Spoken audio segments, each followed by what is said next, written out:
Tenemos. Rompe el cerco mediático. Escuchá medios libres, comunitarios y alternativos. Radio Pedal. Comunicar para transformar. Transformar para comunicar. Bienvenidos a Casi Radio, un proyecto del colectivo Más Igualdad donde abordaremos diferentes asuntos vinculados a nuestro devenir social. En un mundo donde estamos cada vez más conectados, pero no necesariamente mejor informados, intentaremos aportar elementos que colaboren en la construcción de un futuro diferente. Porque no nos van a convencer de que el mundo no es para todos. En este tiempo andamos todos con los celulares, en la pantalla sumergidos como en el mar. Vamos perdidos en la búsqueda de encontrarnos, en el WhatsApp, en algún juego, en una red social. No importa nada más a nuestro alrededor. ¿Dónde queda la familia? ¿Dónde están los amigos? Todo lo que hace a tu vida real. Estás ahí metido, atento, bien conectado, navegando y buceando en toda esa información. Oh sí, qué rica selfie, muy buen estado, muchos likes y amistad virtual. Bienvenidos y bienvenidas al sexto programa de este proyecto de comunicación que habita la difusa frontera entre el podcast y la radio y que por una fortuita combinación de escasez creativa y pereza intelectual hemos dado en denominar Casi Radio. De este lado del micrófono Martín Solsona les habla, acompañado en estudios como siempre de las voces más seductoras de la World Wide Web. Las personas que no hay que ponerle el micrófono, ellas empiezan a hablar y el micrófono viene a ellas. Lorena Pedraja a mi lado, ¿cómo andás, Lorena? Todo bien, Marta. Te veo contenta. Supongo que será por la presencia del invitado especial que tenemos. Por supuesto, acá con Juan Pablo. Cuando yo lo conocí era sociólogo, después supe que tuvo un pasado de ciclista. Ah, mirá. Después le descubrí un futuro de basquetbolista y ahora parece que es conductor de televisión. Ah, bueno. A ver, ¿a qué te dedicas vos? No sé, yo soy un reciclaje. Pero lo que sí que veo es que te venís superando día a día en la presentación del programa, y cada vez más en los halagos a las compañías. Sí, bueno. Sí, viste que no puedo ni responder porque me hace reír. Que sí, es avasallante. Es un intento de justicia, al que no llegamos. Vamos a tener un poquito de método que a veces nos cuesta, pero vamos a contarle a la gente en primer lugar qué es el colectivo Más Igualdad. ¿Le vamos a contar o no le vamos a contar? Juan Pablo, ¿vos tenés ganas de contar a la gente que es el colectivo Más Igualdad? Lo que pasa que, bueno, no sé, es un espacio de militancia, de pienso, de trabajo, que hace estas cosas. Estas, ¿no?, cosas lindas, y estas espera cosas, a la gente de brazos abiertos. Sí, espera a la gente de brazos abiertos, o espero que de orejas limpias. De orejas abiertas también, en esta idea de comunicar y tratar de producir cosas entre muchos de distintos lugares, y que día a día nos presentan nuevos retos, ¿no? Como esto, por ejemplo, de hacer un programa de televisión, de hacer un programa de radio, y bueno, están esperando que la gente también proponga otra cosa para hacer otra cosa. Vamos a ver qué se nos viene arriba. Bueno, si se quieren comunicar con nosotros, si se quieren arrimar, si quieren saber qué hacemos, si nos quieren putear, etcétera, ¿cómo hacen, Lore?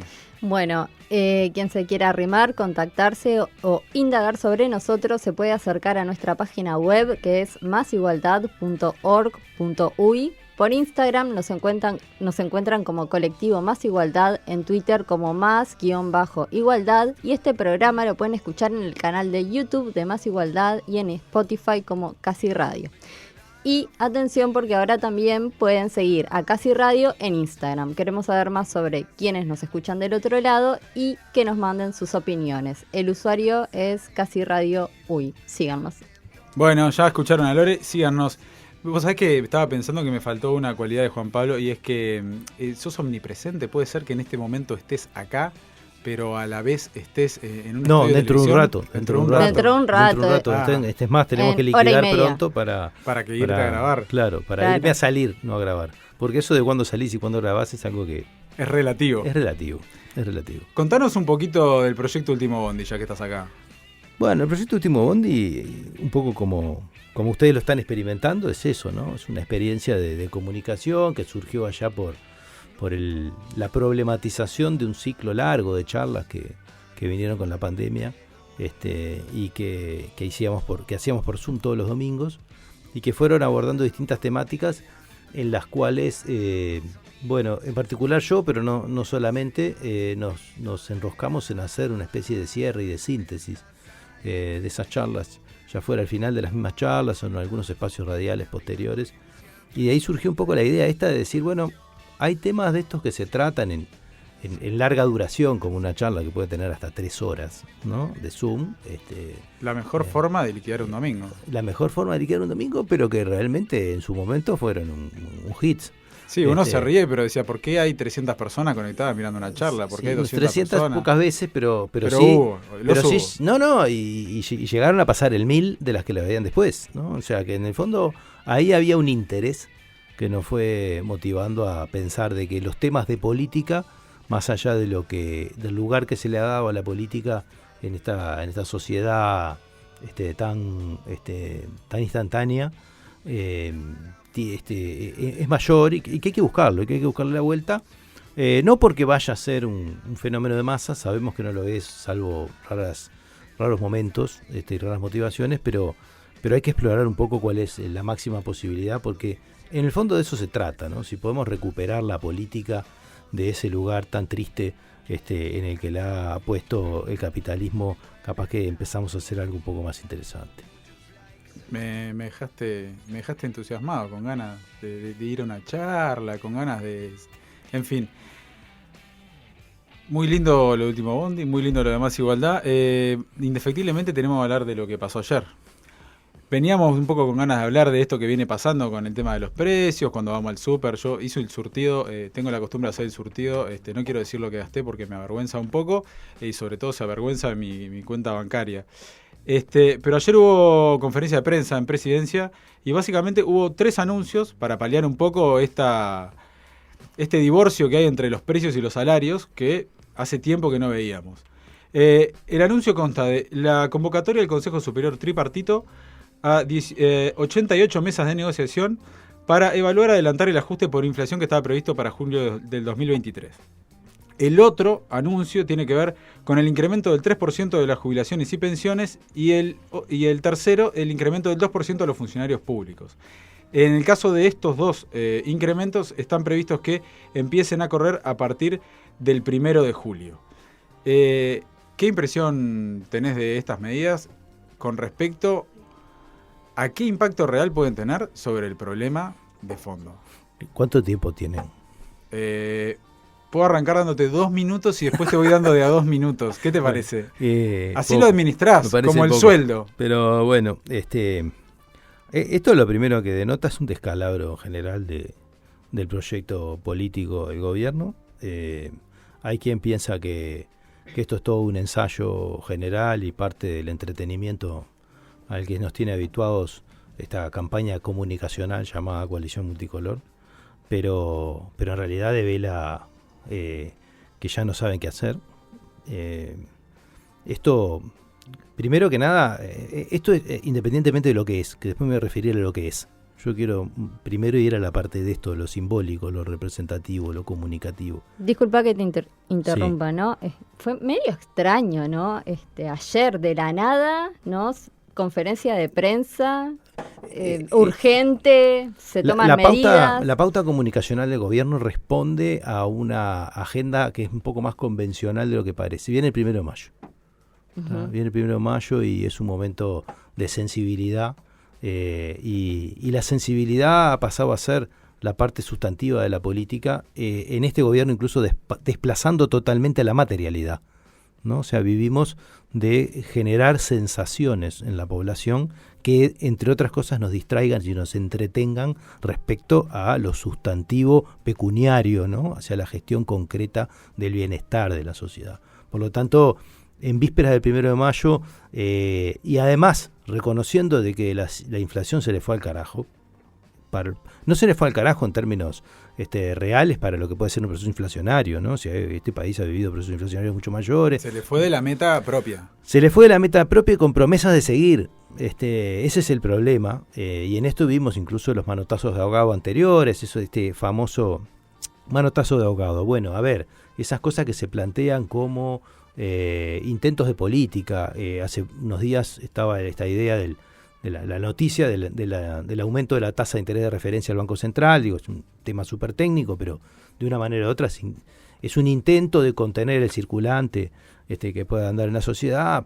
En economías como la nuestra, eso no va a pegarle a la inflación, es totalmente al pedo, diría un economista que estudia en serio la economía, no que repita manuales, porque tenemos presiones sobre los precios, que algunas vienen de los combustibles, pero otras vienen de la situación afuera, mundial, de la demanda internacional, con un pico de precios, ¿no? Y de nuestra condición de economía abierta exportadora, que hace cobrar, ¿no?, para los productores exportadores, que de una manera u otra definen en buena medida la canasta, a precios de afuera adentro, ¿verdad? Entonces todas esas cosas tiran al alza los precios, y la única forma de contenerlos es esta que se anuncia ahora en forma tibia, pobre y muy dudosa. Y ahora vamos a ir a por qué dudosa y por qué, que es realmente darle más plata a la gente. Claro. Es lo que hasta ahora se venía evitando en los otros ajustes, porque, a ver, esto muestra de que este gobierno no tiene ninguna previsión de lo que va a pasar, que no tiene un análisis macro consistente que muestre cómo va a ir la economía, que sus proyecciones son un flan, ¿verdad? Y que todo esto se podía haber previsto en enero, ¿verdad? Vos decir, pero la guerra, pero nada. Todas las presiones inflacionarias que venimos Pero incluso son anteriores, ¿no? En la mesa de negociación estaba, perdón Lore, ahora te dejo. Sí. Creo que era Alejandra Pico, que salió una nota de la diaria, que ella contaba que, bueno, que en las mesas de negociación, en muchas de las mesas, se planteó, bueno, pero usemos otras pautas inflacionarias, déjenos negociar con nuestras propias pautas, y el gobierno dijo, no, ustedes tienen que negociar con estas pautas.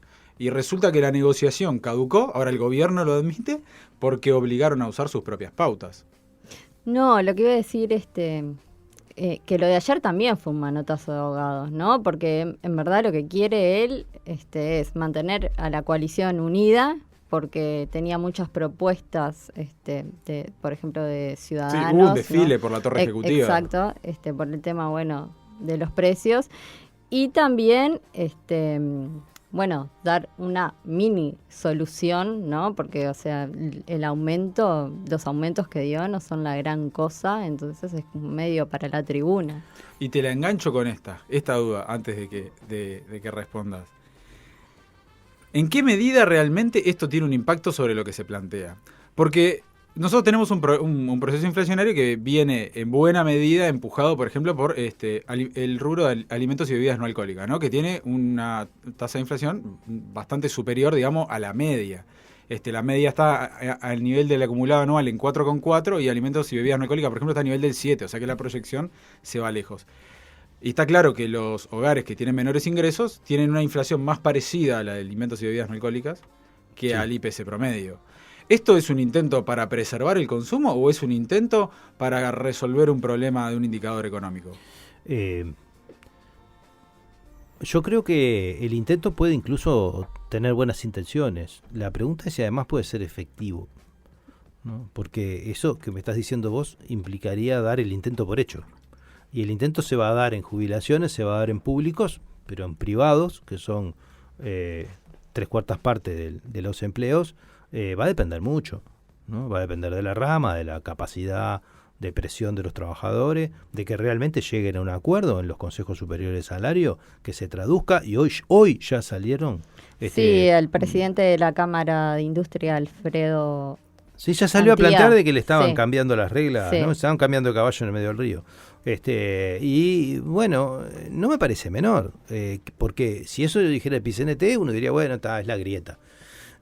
Ahora, el problema es que están apareciendo grietas y fisuras adentro del bloque social que apoya al gobierno, ¿no? Y que venía hasta ahora bastante monolítico, ¿no?, en esta situación, que implicaba además un proceso y que yo quiero ir al fondo del asunto, que es ese, ¿no? Un proceso de enriquecimiento acelerado de un sector pequeño de la población que se la lleva en carretilla, mientras el resto está pagando los platos rotos de un verso, ¿no? De modelo de desarrollo que no va para ningún lado, que tiene, que siempre tuvo como objetivo el deterioro de la condición de vida de la población en general, para poder profundizar esa desigualdad que es donde se produce el enriquecimiento, porque esto hay que entenderlo así. Si nosotros vemos que el 1% de la población, ¿no? Que si el 99% de la población pierde un poquito, el 1% que gana un montón, ¿tá? Entonces, esa es la lógica de esta idea de gobierno oligarca, ¿no? Es decir, estamos, y todos los procesos de concentración capitalista en la historia reciente vienen en ese sentido. O sea, esto no sería una novedad. Era una novedad que Uruguay viniera aguantando el crecimiento de la desigualdad con políticas públicas. El retiro de las políticas públicas o el cambio en la orientación de la gestión de algunas de esas políticas públicas es lo que determina que el capitalismo haga lo que está haciendo, que es lo que hace siempre, ¿tá? Entonces, a esto nos referimos. Entonces, quiero ver en qué se termina traduciendo, ¿no? En realidad, ni los jubilados ni los trabajadores van a recuperar con este aumento, ¿no? Que al parecer sería adicional, pero quiero verlo en el tiempo, porque como los anuncios del MIDES, ¿no? Que un día van a hacer una cosa, después lo anuncian 2 veces y 3 veces, y a medida que lo siguen anunciando, va cambiando un poquito hasta que el último anuncio, número 10, que repite el mismo que el primero, en realidad el anuncio cambió. Claro, ¿no? además, o sea, faltan 3 meses para que esos aumentos se den. De aquí a 73 días pueden cambiar los precios de los productos. Podemos llegar con el rango meta ya roto, digamos, sí. a agosto, perfectamente. Por supuesto, pero además quiero ver qué pasa en la parte privada, ¿verdad? Porque ¿No le tenés fe al empresariado privado a la negociación? ¿No se le puede pedir? No, le tengo fe.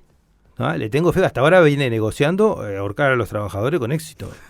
Y entonces yo no entiendo por qué no le voy a seguir teniendo fe. O sea, si hubiera algo que me dijera que a partir de ahora hay un cambio de actitud porque se entendió, ¿no? Y esto se puede ver por muchos lugares, ¿no? Cuando uno analiza, por ejemplo, el crecimiento económico, ve una cosa así. Yo recién estaba abordando el problema de la desigualdad.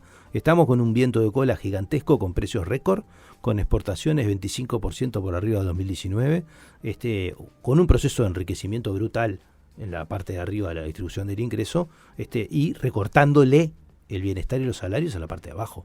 Es inexplicable del punto de vista de cualquier persona que pueda ver el mapa de los números, ¿verdad? Pero cuando uno mira el mapa de los números también, encuentra otra cosa que es bastante peculiar y que tiene que ver con esto, que es cuando se analiza ese crecimiento del Producto Bruto del Uruguay del 2021, un 4,5, muy por arriba del crecimiento potencial, pero razonable después de una crisis como la del 2020, ese crecimiento está por abajo de la mitad de la tabla del crecimiento latinoamericano, de países que tienen condiciones potenciales de crecimiento mucho peores que las nuestras. ¿Por qué?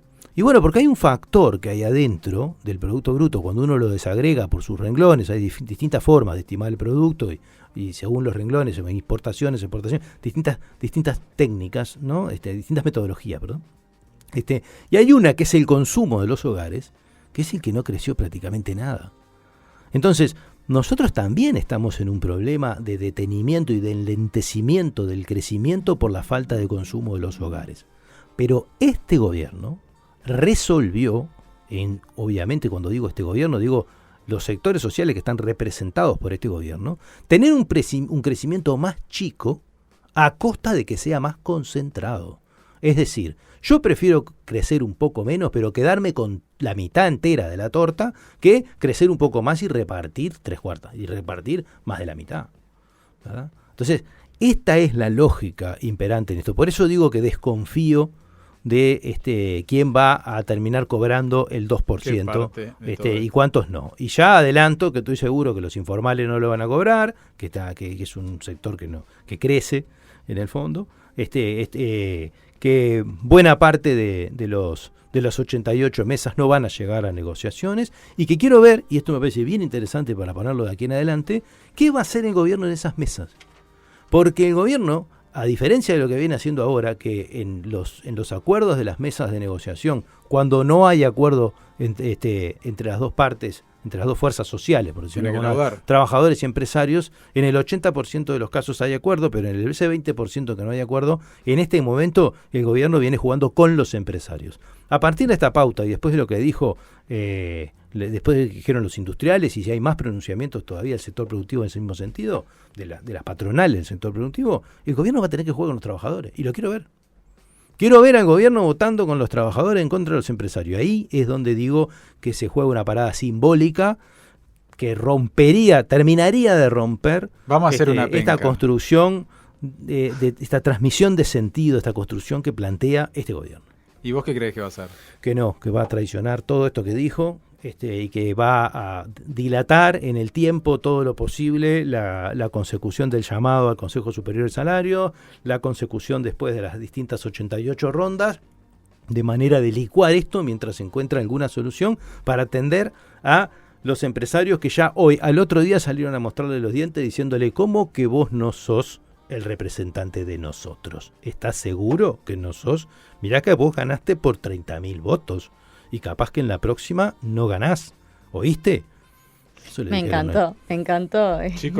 Chico brete, porque los 30.000 votos los va por algún lado, los va a terminar perdiendo si no resuelve bien ese dilema. Ya se lo dijo Manini sí. el 28 de marzo, le dijo Manini, no, el 27 de noche, cuando 27 estaban ahí de en la noche. reunión, que le dijo, mire, que le decía a Volonté, mire que nos mandamos una cagada y perdimos todo. Esto se nos puede ir como agua entre los dedos. Y no está haciendo mucho mérito él para que se quede con eso, pero bueno, eso es otro tema.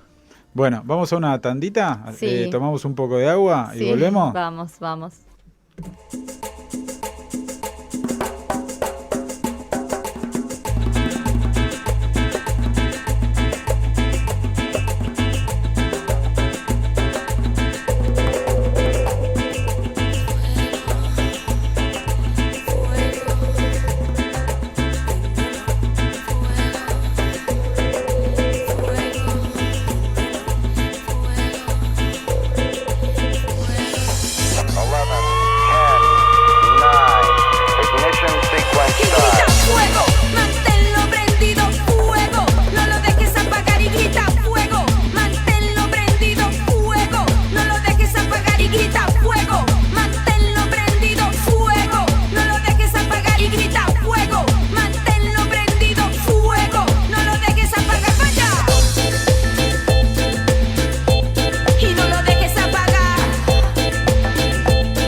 verdad es que estaba un poco nervioso en el bloque anterior, quiero confesar, porque me sentía un poco solo.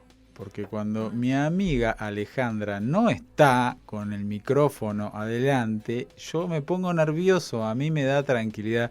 Y ahora estoy muy contento de poder decir que llegó, que está en el estudio con nosotros, nuestra queridísima, nuestra entrañable, nuestra insuperable Alejandra. Yo lo que voy a hacer es pedirle a Sanfer si no puede ir a comprar a Paso de los Toros, ¿eh? Cortá con tanta dulzura. Pero Por fue favor. re lindo lo que te dijo. Mirá, para mí que te emocionaste y todo. No lo puedo evitar, es lo que me pasa cuando estoy en un estudio contigo, ¿vale? Igual no sé, ¿viste? Dijo que se siente tranquilo cuando estás vos. No sé. ¿Te vienen celos?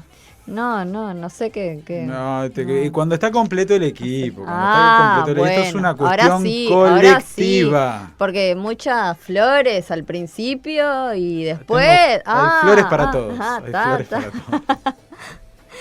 Bueno, seguimos con las repercusiones de la conferencia de ayer. Entre otras cosas, se reeditó una discusión que parece que no termina más sobre la pobreza. ¿Alguien sabe si bajó o no bajó la pobreza al final? Bueno, la periodista de TV Ciudad fue, ¿no? Sí. Le preguntó al presidente si había bajado o no había bajado la pobreza y se quedó como ahí dudando, no sabía qué contestar, estuvo unos segundos recalculando y dijo que lo habían calculado, no sé cómo se dice bien, ¿Por franja etaria? No dijo por franja etaria, dijo otra cosa, con otro método, algo así dijo. Y que bueno, que para ellos había bajado la pobreza, ¿no? Lo que pasa que esto lo hablamos en uno de los programas. Sí, cuando vino Estefanía Galván. El tema es que ellos lo que hicieron fue otra metodología, entonces que no lo podían comparar. Y en realidad se agarraron de eso ayer. Antes no.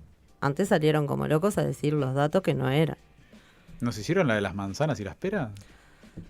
Y sí, para mí que nos viven haciendo eso. No fue solo ayer.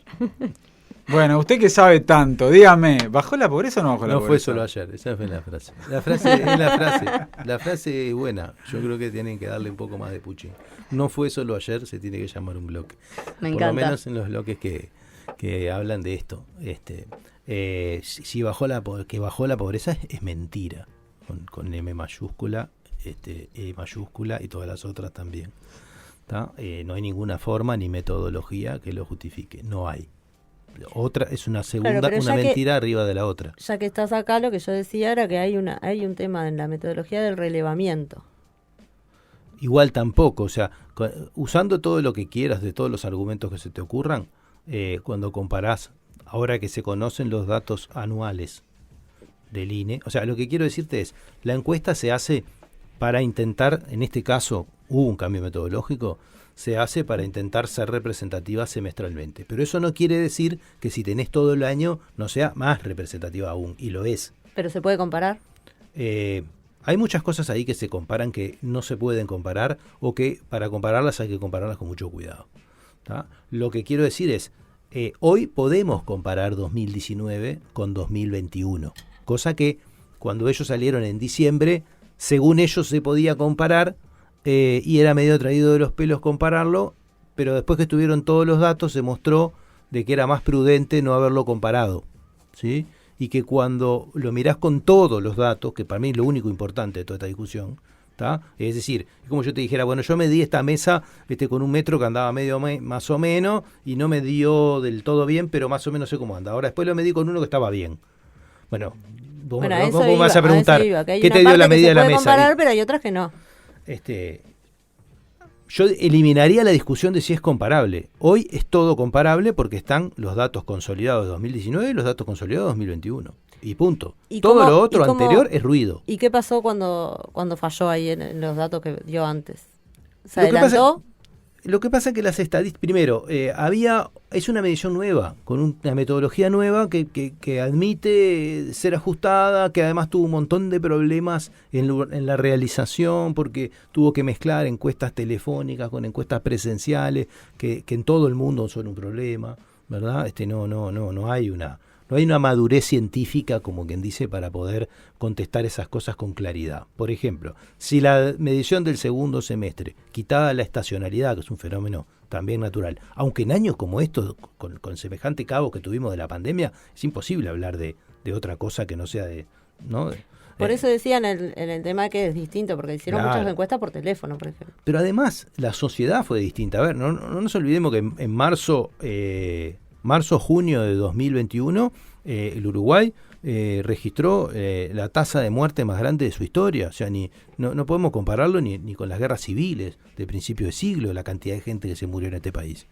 ¿Tá? Hoy querrán darlo por bueno y un montón de gente saldrá a festejar que está vacunada porque se le perdió el miedo a morirse, y eso, como hablábamos hoy de por qué se hacen los ajustes ahora víspera del 1 de mayo, bueno, cuando alguien se está por morir y pasa a no estar más por morirse, está contento, ¿verdad? Y vamos arriba. Un ejemplo un ¿Tá? poco raro. Sí, pero es un ejemplo de cómo funciona una agencia de publicidad. Eso es un ejemplo. No quise hablar de ni política. Estoy diciendo, una agencia de publicidad dice, ¿qué te gusta de vos? Capaz que mañana llegás acá al estudio y hay olor a naranja. Espectacular. Me encantan las naranjas. Yo ya estoy de buen humor. ¿Tá? Bueno, esto se trata de eso estamos hablando. La pobreza no bajó nada, subió en todos los tramos de edad y subió la pobreza infantil, y lo que habían dicho además de por qué había bajado la pobreza infantil también era mentira, porque cuando hicieron esa comparación trucha que hicieron de que había bajado la pobreza infantil en el tramo 0 a 6, y además la ministra Achurena Arbeleche. Achurena Arbeleche. Sí, la No, ministra me Achurena. hizo dudar si Disculpe, estaba hablando de pero ella. No, me están haciendo confundir. Perdón, el No, lenguaje no, ¿Cuál es cuál? No, sí. es la misma. Es la misma. O sea, uno sabe que Parece una caricatura. Pero no. ¿Cuál? Cuando dijo eso, es muy interesante este tema, porque esto poca gente ha reparado en este asunto. Resulta que la ministra Churena salió a decir de que había bajado la pobreza infantil porque habían establecido políticas especiales focalizadas en la primera infancia. Y resulta que la ministra estaba dando datos del primer semestre de 2021 y el famoso plan de programa de la primera infancia se aprobó en el presupuesto en el segundo semestre de 2021. ¿Tá? O sea que si la política pública hubiera bajado la pobreza en el primer tramo de edad, lo hizo antes de haber empezado el programa. Eso sería mágico. Es muy eficiente. Mágico. Es muy ¿verdad? eficiente. Por eso digo, estamos en este mundo de los sentidos. Cuando uno habla de la política, de la coalición esta neoliberal, sanguinaria, tiene que hablar de esto, de sentidos, ¿no? De cómo siente, de cómo huele, de cómo imagina. ¿Tá? Bueno, hablando de todo eso, a mí una cosa que me llamó la atención de la conferencia de prensa de ayer es que volvieron las conferencias de prensa en que hablan, me están mirando mal acá, no sé exactamente. No, porque, qué error. disculpa, pero teníamos una preguntita para Juan Pablo, y es si las transferencias tuvieron que ver. Bueno, a ver, las transferencias van en el buen sentido, ¿no? Si uno se empobrece y recibe transferencias, eso mejora.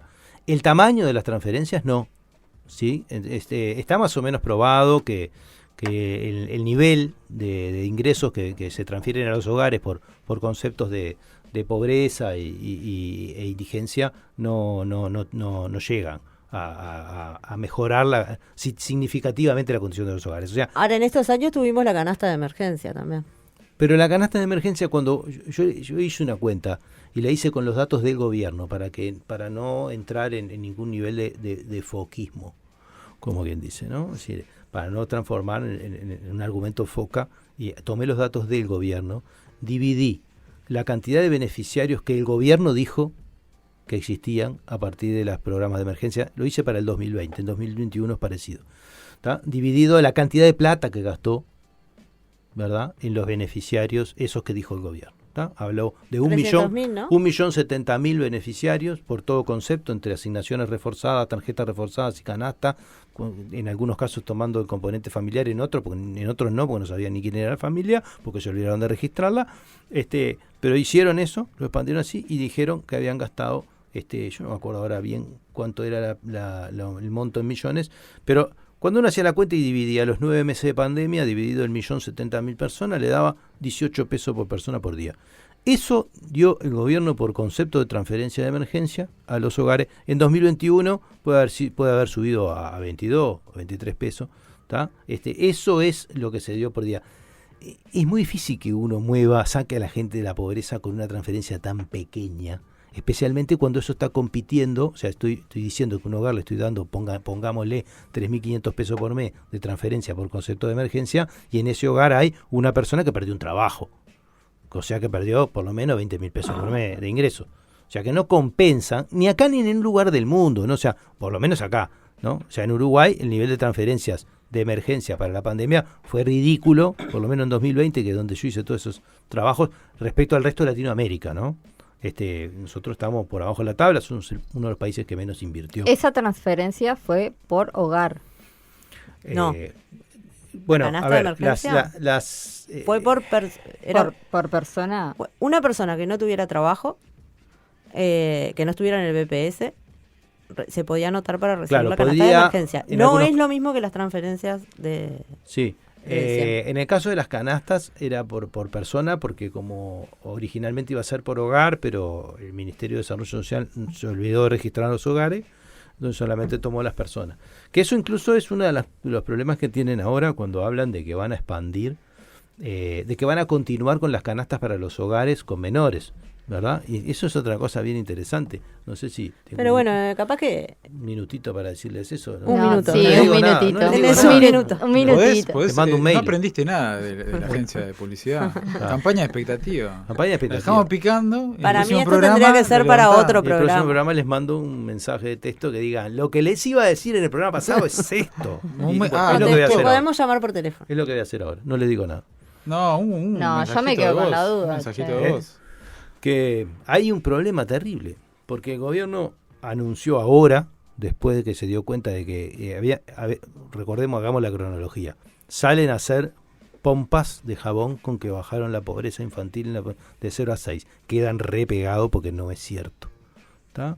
Salen a decir que fue el producto de las políticas públicas. Quedan re pegados porque la política vino después de eso. Y ahora entonces salen a decir que para atender a los niños van a continuar con las canastas, a pesar de que las otras bajen, a los hogares que tengan niños le van a seguir dando la canasta. El ministerio no puede hacer eso porque no sabe, porque el ministerio no registró qué hogares tienen niños. Por lo tanto, solamente el 15 o el 20% de los que se inscribieron en las canastas declararon sus niños, y los que no lo declararon, No hay canasta. Antón Pirulero. Así que también tampoco es verdad. Bueno, estábamos con mucho jolgorio y ahora estamos yendo a una tanda. Me hace la seña la Pocha, y cuando la Pocha manda, Nos No, vamos yo a no la hice tanda. seña de eso. Bueno, mucho Nos gusto estar vamos con igual ustedes. a la Chau. tanda. Ajá.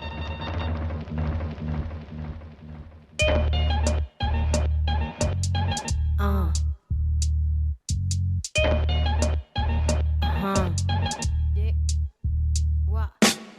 Quisiera tener cosas dulces que escribir, pero tengo que decidir y me decido por la rabia. 5 mujeres hoy han sido asesinadas y a la hora por lo menos 20 mujeres violadas. Eso que solo es un día en Guatemala, multiplícalo y sabrás por qué estamos enojadas. No voy a andar con pinzas para quien no entienda que esto es una emergencia y estamos preparadas. No soy pacifista, no me exijan cosas que no ofrezco. No pedí un pedestal ni lo merezco. Soy como las otras, hartas de andar con miedo, agresiva porque es la forma en que me defiendo. No tengo privilegio que proteja este cuerpo. En la calle creen que soy un blanco perfecto, pero soy negra como mi bandera y valiente en nombre mío y en el de todas mis bisabuelas.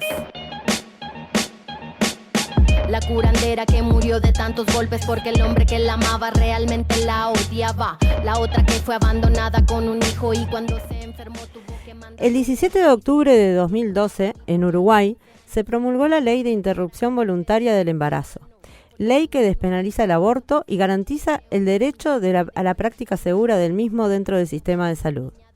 Dicha ley establece que el Estado garantiza el derecho a la procreación consciente y responsable, reconoce el valor social a la maternidad, tutela la vida humana y promueve el ejercicio pleno de los derechos sexuales y reproductivos de toda la población. En 2013, se impulsa por parte de ciertos sectores una consulta popular para derogar la ley pero no consiguieron llegar al 25% necesario para la habilitación a un referéndum obligatorio. Y a partir de ahí queda ratificada la voluntad de la mayoría de la sociedad con respecto al tema.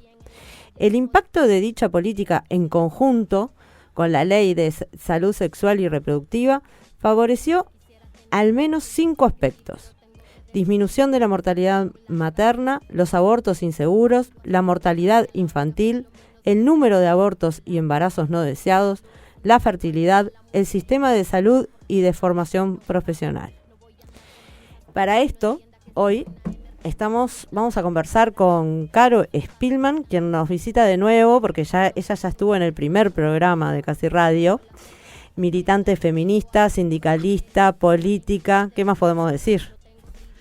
¿Cómo andás, Caro? ¿Todo bien? Buenas noches a todos, y bueno, agradecerles enormemente el espacio, y que bueno, a vos por volver. Y que bueno que pongamos sobre la mesa este tema tan importante, ¿no? Para todos quienes militamos este tema desde las organizaciones sociales, y que hoy lo vemos un tanto complicado, comprometido, ¿no? Bueno, porque últimamente las cifras están dando que ha venido bajando la realización, las cifras de realización de abortos durante... ¿Esto empezó en la pandemia, antes? ¿Cómo fue esto? Sí, en realidad desde Mujer y Salud, sí, hay como un estudio de este tema, que tenemos los datos de 2020 y de 2019. ¿Está? No, perdón, 2021. 2021. De 2021. Ha venido en baja la cuestión de los abortos, y, por ejemplo, en 2020 se contabilizaron 9.915 y fueron 295 menos que el año anterior, y así viene bajando.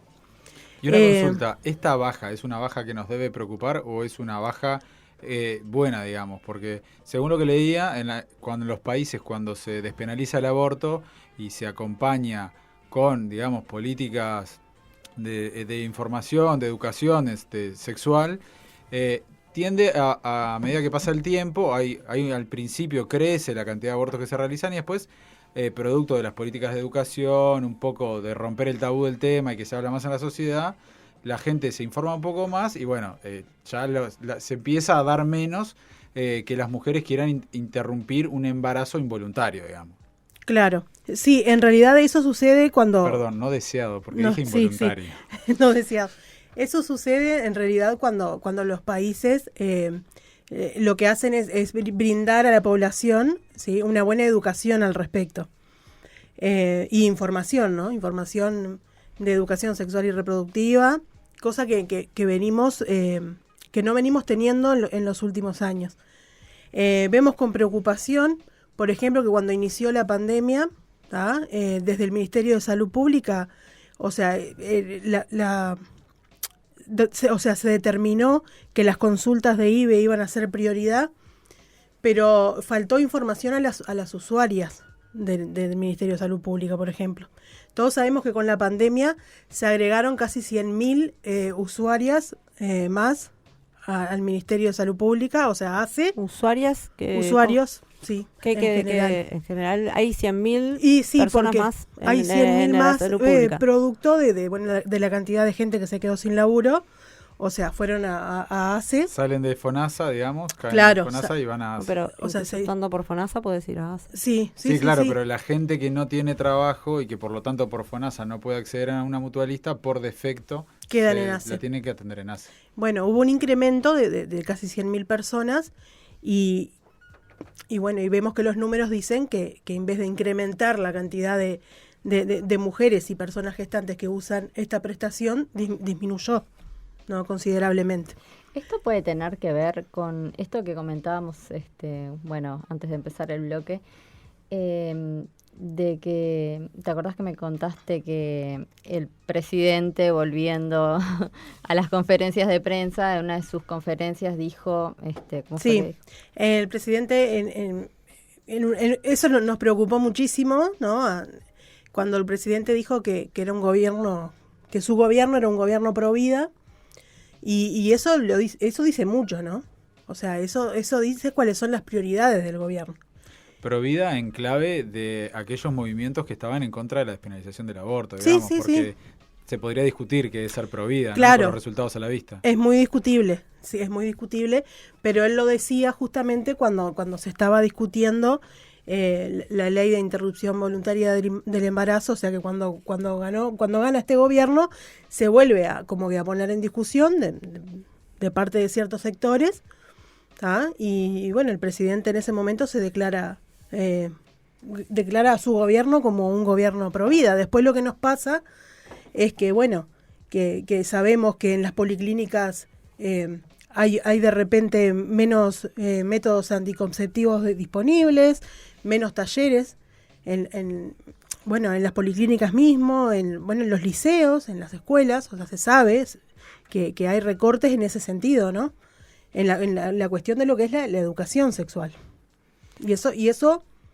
Y la IVE tiene que ser eso, ¿no? Como decíamos, la IVE tiene que ser... La IVE es la interrupción voluntaria del embarazo. Claro. Decimos porque las siglas a veces... No. Claro, la interrupción voluntaria del embarazo tiene que ser eso, tiene que ser parte de la educación sexual, ¿no? De adolescentes y bueno, y de todos, ¿no? Sí, empezar antes de llegar a la... Y este descenso que comentabas entonces, decís que se debe a un problema, digamos, de falta de compromiso con la ley, digamos, de no ejecución de lo que mandata la ley con respecto a la interrupción voluntaria del embarazo. Sí, en realidad sabemos que tenemos hospitales enteros donde los médicos son objetores de conciencia. Explícanos ahí un poquito qué quiere decir que son objetores de conciencia. Y en realidad, ellos lo que plantean es que por el juramento o por su profesión, o a veces hasta por motivos religiosos, ¿tá? No están de acuerdo y no van a practicar un aborto. Un aborto. Pero eso está dentro de la ley, que ellos pueden hacer eso. Sí, ellos pueden hacerlo, ¿tá? Pero lo que tienen que hacer es... En ese caso... trasladarte, ¿no? O trasladarte a otro hospital o a otro médico. Eso es responsabilidad del hospital o de la institución de salud en el caso, digamos, de que haya que trasladar. No haya nadie que lo haga. dispuesto a hacerlo, digamos. Claro. Ahora, cuando te trasladan, supongo que hay demoras. ¿Eso es un problema? Es un problema grande porque la persona que llega corre contra el tiempo. O sea, tiene 12 semanas, ¿tá? Cuando muchas veces descubren que están embarazadas. En el caso de las adolescentes mismo, hoy charlábamos contigo. Sí.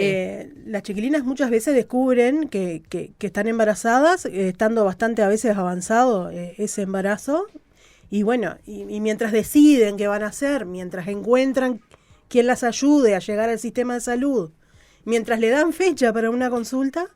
Sí, incluso la gente grande también a veces nos enteramos bastante, ¿no? Sí, bastante avanzada la cuestión, sí. Entonces eso, o sea, cuando decidís interrumpir, es una carrera contra el tiempo. Tenés 12 semanas.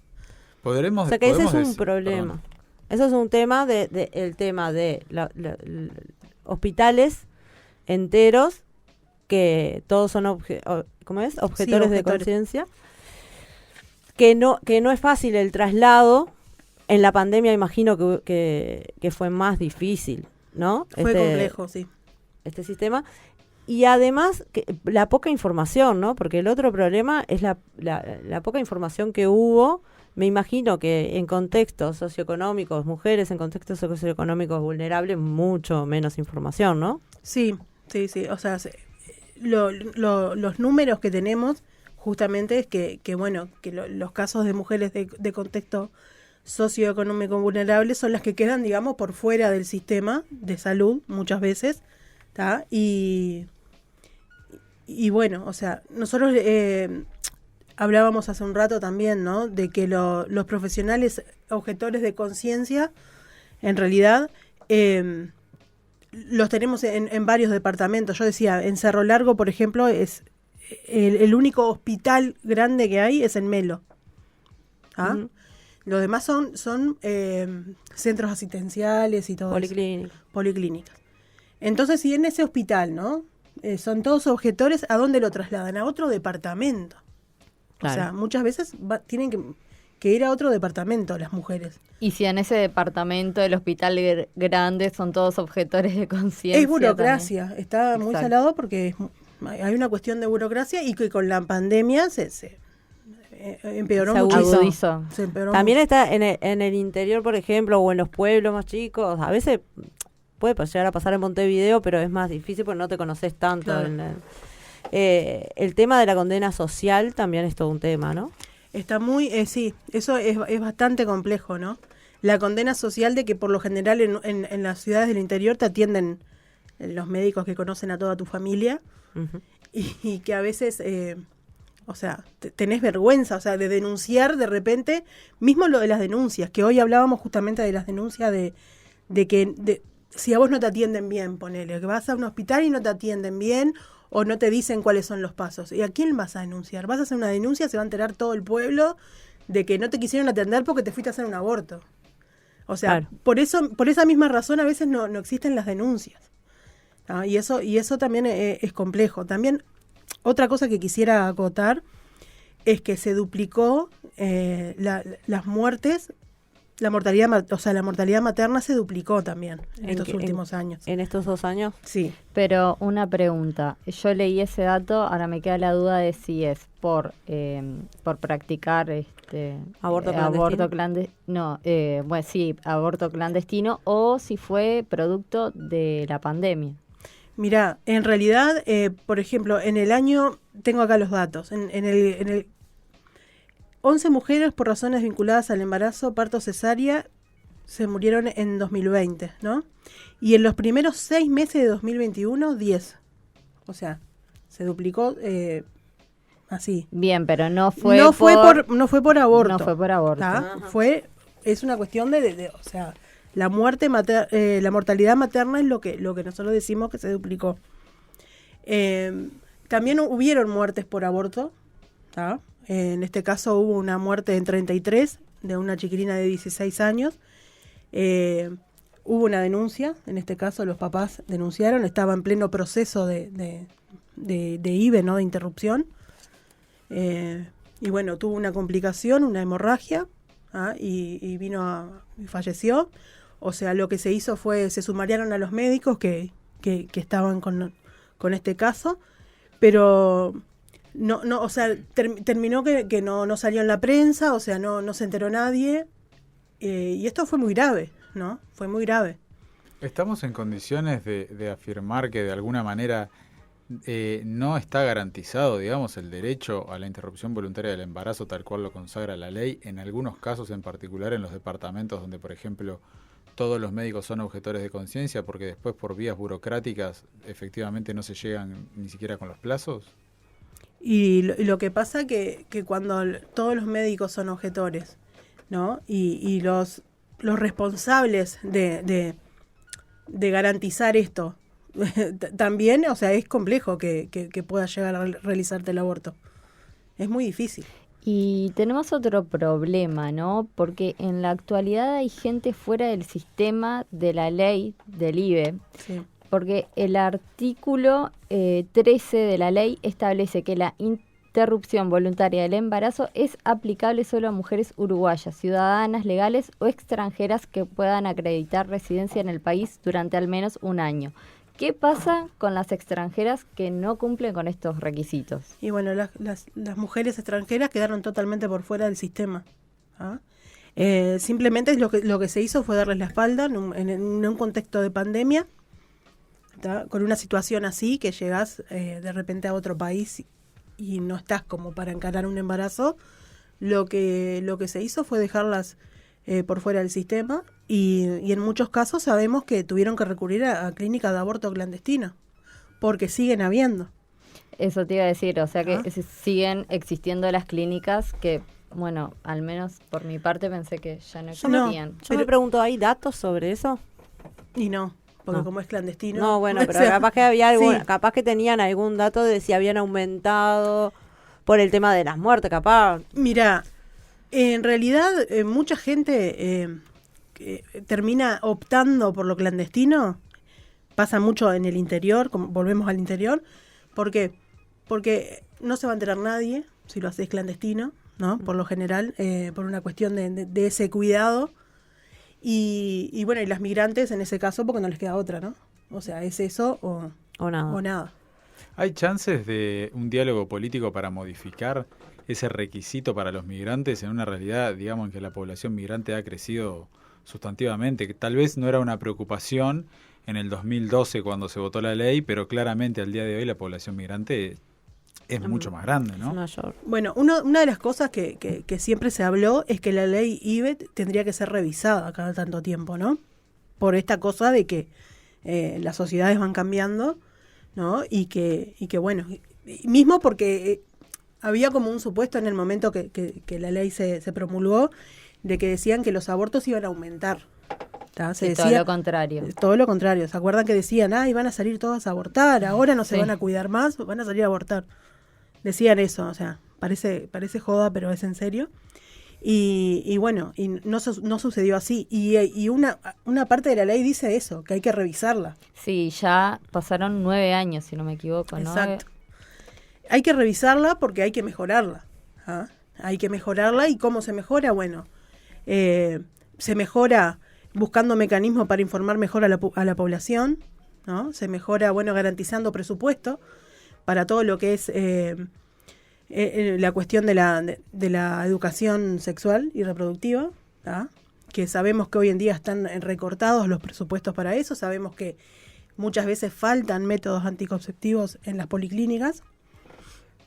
En un momento en los liceos estaba como dando algunos talleres, ¿no? Sí, ¿Sigue eso? Sí, en algunos lugares, o sea, ya sabemos que en algunos liceos ya se ha recortado, sabemos que en la escuela pública también Se recortó. se recortó. Es parte de los recortes. Y estos últimos años, yo lo que hablábamos ayer contigo, que estos últimos años hay como la sensación de que se ha hablado muy poco de este tema, ¿no? Claro. Sin sí. embargo, vos me decías que igual existen o han aparecido por ahí carteles antiaborto, algunas publicidades. Sí, nosotros vemos, sentimos, ¿no? Que hay como una embestida. Vemos ahí en Avenida Italia y Comercio que hay una cartelería enorme, ¿no? No están firmadas, o sea, no sabemos quién. ¿Qué es lo que dice la cartelería? Algo como salvemos las 2 vidas, alguna consigna de esas que utilizan siempre. Y tienen como una foto de un feto. Y bueno, y sabemos que hay un sector político que viene por eso, ¿no? O sea, que quieren buscar la forma de meter mano en la ley, así como intentaron hacerlo también con otras leyes, como son lo de la ley trans, por ejemplo, Ajá. que hoy en día tenemos también a las compañeras trans denunciando que no se está cumpliendo la ley. Claro. O sea, no es como lo único esto, ¿no? O sea, es lo que nos trae hoy, pero es como que la agenda de derechos en general está siendo vulnerada todo el tiempo. ¿Hay algún espacio de diálogo posible con el gobierno para tratar estos temas sobre la preocupación, digamos, de cómo está funcionando? Bueno, en este caso estábamos hablando de la implementación del IBE, pero ahora estábamos enumerando algunas otras situaciones. Sí, nosotros, a ver, desde el movimiento feminista, sí, o sea, se nos ha recibido, ¿tá? Se nos ha escuchado, pero eso, nada más. O sea, respuestas posibles no hemos tenido ninguna. Tal vez nos podés contar un poco cómo es si alguien quiere interrumpir su embarazo, cómo es el procedimiento, ¿no? Porque ya que estamos para informar, Sí, informemos. informemos. Bueno, en realidad lo primero es acudir al prestador de salud, al ginecólogo, plantear la situación. Hay policlínicas que son específicas para esto, dentro de las mutualistas y de los hospitales. Y después tenés que pasar por algunas etapas. O sea, vas a ver, primero te van a hacer un examen de sangre primero para constatar el embarazo. Luego una ecografía.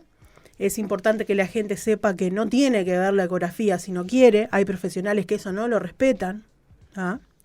Eso es muy importante. Sí, exacto. Eso lo podemos pedir. O sea, vas y decís, no quiero verla, y no te pueden obligar a verla. O sea, hay profesionales que ni siquiera te preguntan. Y disculpa, una consulta.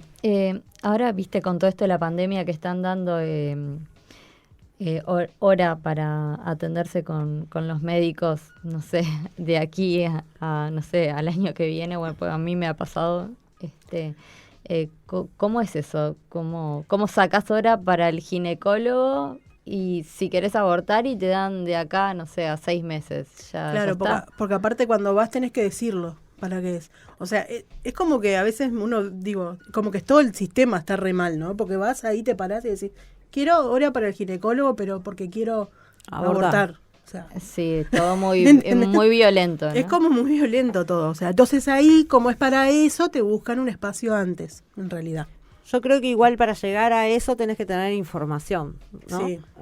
Clara información de que podés ir y decirlo incluso. Siempre, Debe ¿no? haber mucha gente que ni siquiera debe llegar a ese paso de saber, bueno, si yo digo que es para esto, me tienen que dar... Sí. Es como, no sé, hay cosas que tendría que haber más campaña, ¿no? Más información. Yo campaña de información. me pongo en el lugar de una gurisa de 14 años, ¿no? Que va ahí a pedir eso. O sea, es como complejo, ¿no? Es difícil.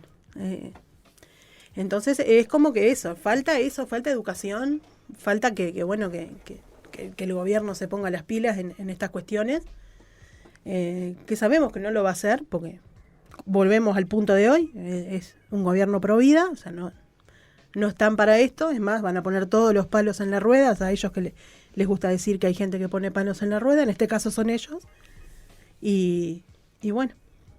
Pero, pará, creo que te cortamos Sí. cuando estabas diciendo los pasos. Sí, Lore te preguntó y te dijo de información y después te cortó. Sí, es cierto. Perdón, seguí con los pasos. Es cierto, pedís consulta con el ginecólogo, te haces la ecografía, luego te ve un asistente social, que en realidad te va a hacer algún par de preguntas para ver si realmente querés abortar. ¿Y por qué un asistente social y no un psicólogo? También te ve un psicólogo. Sí, también, pero el asistente social no sé cuál es el rol bien. En realidad sería preguntarte si es por un problema económico. Porque hay situaciones, capaz que tenés un contexto en el cual no te ayuda tampoco a tener ese Claro, bebé. Y capaz entonces, eso. Pero que lo tenés una situación- decide el asistente social. Te ofrece, por ejemplo, lo que es lo que se ofrecía ahora, los planes sociales, la canasta, 1.300 pesos. Como si con eso fuera... Bueno, sí, eso por un lado. Por bastante otro lado, me terrible, ¿no? imagino que también mirará, vamos a entorno. no decir porque yo en eso voy a defender acá. Sí, no, está bien. Porque si no, mañana me van a matar todo. Pero No, está claro. No, en realidad también ve el hay una contexto. situación de mirar qué contexto estás para ver si realmente entre el psicólogo y el asistente social, si estás realmente seguro y si tu situación, capaz que no es una situación de esas que vos digas, bueno, capaz que no está tan segura de abortar, sino que mi entorno, mi contexto, mi situación emocional me lleva a que quiero abortar. Que también es tu derecho que si estás en esa situación no querer tener un hijo, una hija al mundo, ¿no? Claro, por los dos lados está eso. Una, tener derecho a no hacerlo. Por otro lado, también convengamos que no es una situación fácil el aborto, ¿no? No, para nada.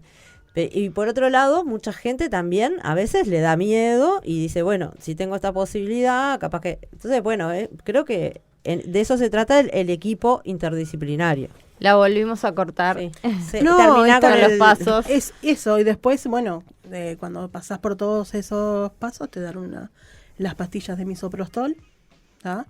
Por lo general las tomas en tu casa, te piden que estés acompañada por alguien, y bueno, y a la semana volvés a hacerte otra ecografía, o sea, se debe tener un sangrado.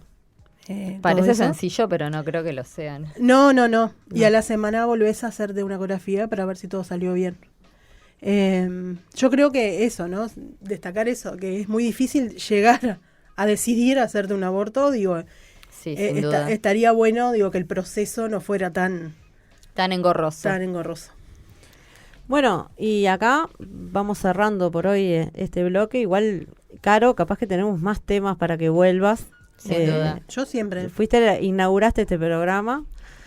Al día de hoy podemos decir que en este momento es la primera y la última invitada. Sí, no la es la primera. última vez que va a venir, pero es la primera y la última invitada. encantó. Sí, exactamente. Me encantó. Ya me siento parte, chiquilín. Ah, muy bueno. ¿Quién te muchas dice? gracias, ¿Quién te dice? Muchas gracias. Bueno, muchas gracias, Caro, muchas gracias por la información. Siempre informar para decidir. Así que fundamental, vas a volver, vamos a seguir hablando de estos temas, acá siempre va a haber un espacio. Estimados, hasta la próxima, será la semana que viene una nueva edición de Casi Radio, que veremos con qué nos espera. Chao. Nos vemos, adiós. No importa.